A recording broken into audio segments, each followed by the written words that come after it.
Bienvenue pour vivre ce moment de la parole de la vie éternelle avec Marc-Joseph.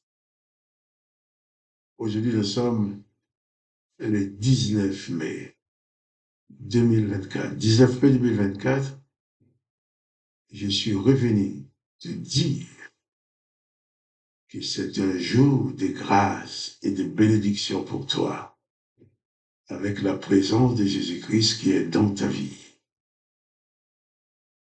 Je ne connais pas les événements que tu vas avoir à vivre durant ce jour, mais je connais une chose, c'est que Jésus-Christ est avec toi parce qu'il l'a dit. Je suis avec toi tous les jours jusqu'à la fin du monde. Alors je te dis, pas de panique, pas de déprime. Jésus-Christ est avec toi. Relève la tête, ouvre les yeux, élève ton âme vers Jésus-Christ. Réalise sa présence dans ta vie. Installe-toi dans son apaisement, l'apaisement qu'il apporte dans ta vie. Installe-toi dans sa consolation, dans sa paix. Pas de panique. Jésus-Christ est avec toi. Les circonstances sont peut-être difficiles. Peut-être tu ne vois pas de porte de sortie. Peut-être tu ne vois pas de solution.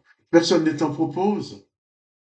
Mais Jésus-Christ te propose d'être pour toi la solution maintenant. Seulement, ouvre ton cœur, ouvre ta vie à lui. Élève ton âme vers lui. Dis-lui, Seigneur Jésus, je t'invite à venir dans ma vie.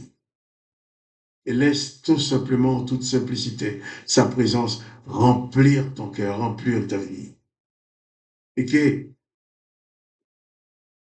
quel que soit le moment que tu as à vivre, tu puisses toujours réaliser cette bienfaisante présence de Jésus-Christ dans ta vie, afin que la peur, la déprime, la panique, le découragement, tout cela soit vaincu dans ta vie.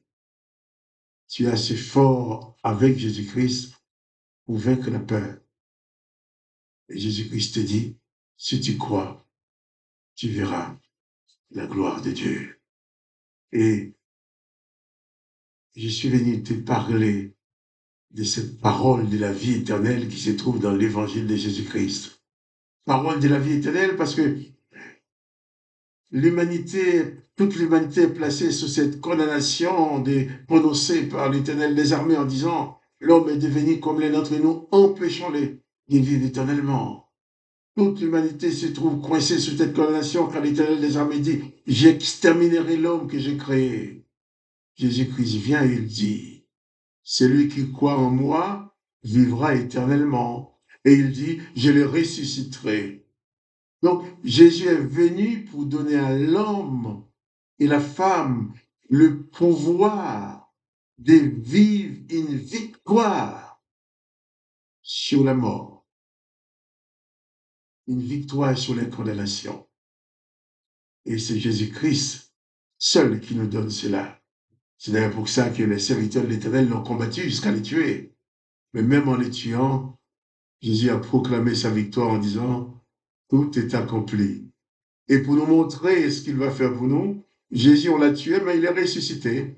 Pour nous montrer comment nous aussi, nous allons ressusciter comme lui. Alors, ça, c'est la bonne nouvelle. C'est ce Jésus-Christ-là qui est avec toi tous les jours jusqu'à la fin du monde. Alors, pas de panique. Prions ensemble. Remercions Dieu le Père de nous avoir donné Jésus-Christ. Dieu Tout-Puissant, Dieu d'amour, de paix, Dieu de la grâce. Je viens avec mon frère et ma sœur, cet homme, cette femme qui regarde et qui écoute cette vidéo et qui prie avec moi. Nous venons ensemble te dire merci de nous avoir tant aimés. Merci pour les paroles de la vie éternelle. Merci pour les paroles de guérison pour nos corps. Merci pour les paroles de délivrance. Merci pour les paroles de la grâce que tu nous apportes. Alors, encore merci. Et tu vois mon frère, tu vois ma sœur, tu vois cet homme, cette femme qui prie avec moi. Tu connais les événements de sa vie. Bien, je place tous ces événements-là sous ta domination. Domine toutes choses. Car Seigneur Dieu, tout pouvoir t'a été donné dans les cieux et sur la terre. C'est pour ça que tu nous demandes d'aller vers le Père. Père, dans le nom de Jésus-Christ, je proclame la bénédiction sur la vie de mon frère et de ma sœur qui écoute, qui regarde cette vidéo.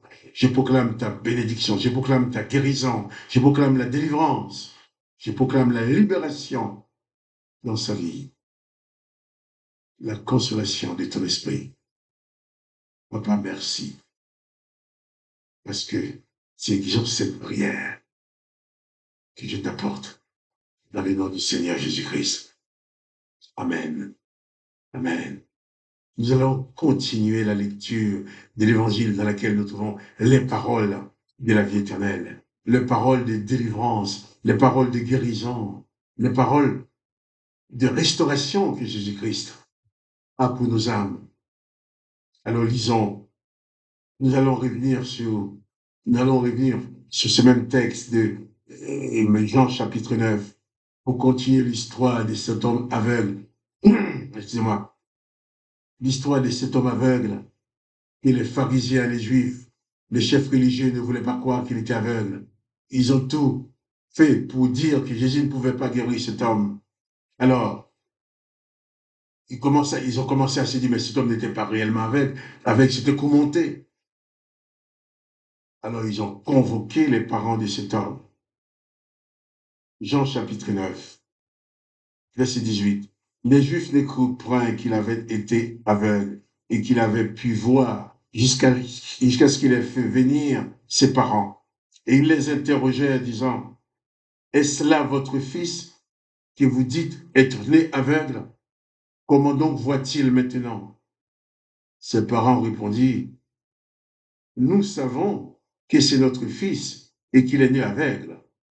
Mais comment il voit maintenant ou qui lui a ouvert les yeux? C'est ce que nous ne savons. Interrogez-le lui-même. Il a de l'âge. Il parlera de ce qui le concerne. Les parents sont interrogés pour savoir est-ce que leur fils a été réellement aveugle. Mais ces braves parents, je crois qu'ils avaient aussi la peur au ventre, parce que s'ils allaient dans le sens de Jésus, alors ils pouvaient se faire aussi mettre de côté par les pharisiens, par les chefs des Juifs. On lui demande comment, votre fils qui est né aveugle, comment ça se fait qu'il voit maintenant? Est-ce que ce n'était pas un mensonge quand vous avez dit qu'ils étaient aveugles? Il répond non, nous savons que c'est notre fils et qu'il est né aveugle.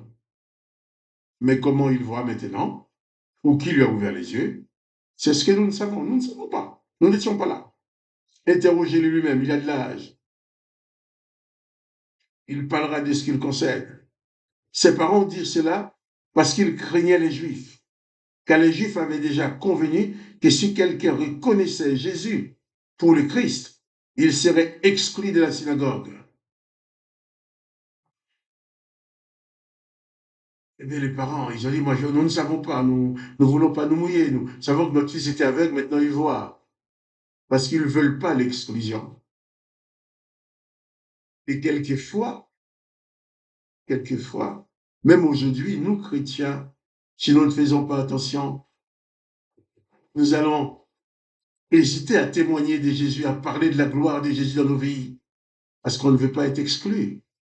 Même au sein des religions, des églises, il y a des choses qui sont évidentes dans la Bible, mais comme la foule, le plus grand nombre, disent le contraire. Alors, même si on réalise ce n'est pas ça, mais on ne dit rien. Parce que si on commence à dire non, ce que vous dites dans votre religion, dans votre église, catholique ou évangélique ou quoi que ce soit, ce que vous dites là-dedans, il y a des choses qui sont fausses. Si tu commences à dire ça, on va t'exclure. On va dire, bien, tu n'es plus chrétien. On va te maudire. Et ses parents ont eu cette même peur. Ils ne voulaient pas être exclus. C'est pourquoi ses parents dirent, il a de l'âge, interrogez-le lui-même. Jésus-Christ a dit, nous lirons cela dans Jean 16, Jean chapitre 16, où Jésus-Christ dit, ils vous excluront des synagogues, ils vous excluront des églises. Si vous voulez vraiment suivre Jésus, si tu refuses de suivre les doctrines de ton église qui ne correspondent pas à l'évangile, cette doctrine qui te pousse à adresser des prières, des malédictions, quand vos pasteurs, vos guides spirituels vont vous dire il faut lire tel psaume de malédiction pour les gens qui te font du mal, quand ils vont te placer sur les condamnations de l'Ancien Testament, quand ils vont te dire eh bien, c'est comme ça que ça se passe, tu vas avoir le choix. Ou les suivre, lire les psaumes des malédictions contre les autres en te disant chrétien, ou tu vas les suivre, ou tu ne vas pas les suivre, alors tu seras exclu. On te dira, bon, on ne veut pas de toi, tu ne fais plus partie de notre Église. Mais Jésus-Christ l'a dit, chers amis. Il a dit, on vous exclura des églises, des synagogues, si vous voulez vraiment les suivre. Car les religions ne sont pas là pour nous conduire à Jésus-Christ. Les religions sont là pour nous conduire dans des directions quelconques, pour nous placer sous des doctrines. Et quelquefois, les religions sont aussi des centres commerciaux, j'allais dire, du commerce. Chacun veut faire sa réputation, mais on ne s'occupe pas forcément de la parole de Dieu. Mais Jésus-Christ dit, si tu veux le suivre, on va t'exclure de ces églises, on va t'exclure de ces synagogues, de toutes ces églises qui prononcent les malédictions, qui lisent les psaumes des malédictions.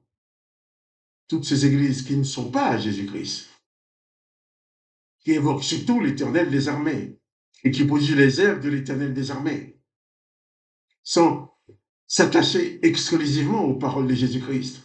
Si tu dis aux gens, non, il faut, les sauveurs, c'est Jésus-Christ. Il faut s'attacher exclusivement aux enseignements de Jésus-Christ. Il faut mettre de côté ces psaumes de David qui prononcent des malédictions contre les autres. Et bien, on va te mettre dehors. Mais quand on te met dehors comme ça, dis-toi, c'est parce que tu es placé en Jésus-Christ. Et si Jésus-Christ arrivait dans les églises aujourd'hui, son cœur serait triste de voir ce qui se passe. On adresse des prières qui ne sont pas conformes à ses enseignements. On pratique des choses qui ne sont pas conformes à ses enseignements. Et quiconque veut se placer vraiment dans l'enseignement de Jésus-Christ, il est jeté dehors. Parce qu'il ne va pas faire les affaires des chefs. Et c'était le cas où cet homme, il a refusé de dire les choses par peur d'être exclu. C'est vrai, c'est pas facile d'être exclu. Mais je t'assure, mieux vaut être exclu des assemblées des hommes et rester avec Jésus-Christ. Car Jésus-Christ ne t'exclura jamais. Alors, il dit que cet homme, les parents de cet homme, n'ont pas osé parler parce qu'ils avaient peur de l'exclusion. Alors il dit, mais interrogez-les vous-même. Nous allons revenir, reprendre cette histoire de cet homme aveugle demain. Mais aujourd'hui, je te dis une chose. Quand tu comprends ce que Jésus a fait pour toi, quand tu vois la gloire de Jésus dans ta vie, ne te laissez pas museler par la peur des autres. Parle de Jésus-Christ. Dis ce que Jésus-Christ a fait pour toi. Tu lis la parole de Jésus-Christ. Dis à tes pasteurs que ces psaumes de malédiction qui te font lire ne sont pas de Jésus-Christ. Car Jésus-Christ n'a pas ordonné à ses disciples de maudire. Jésus-Christ nous demande de pardonner ceux qui nous font du mal. Jésus nous demande d'aimer même celui qui nous fait du mal. Et justement, si tu commences à dire aux gens dans tes églises, voilà ce que j'ai compris de l'évangile, on va te mettre dehors.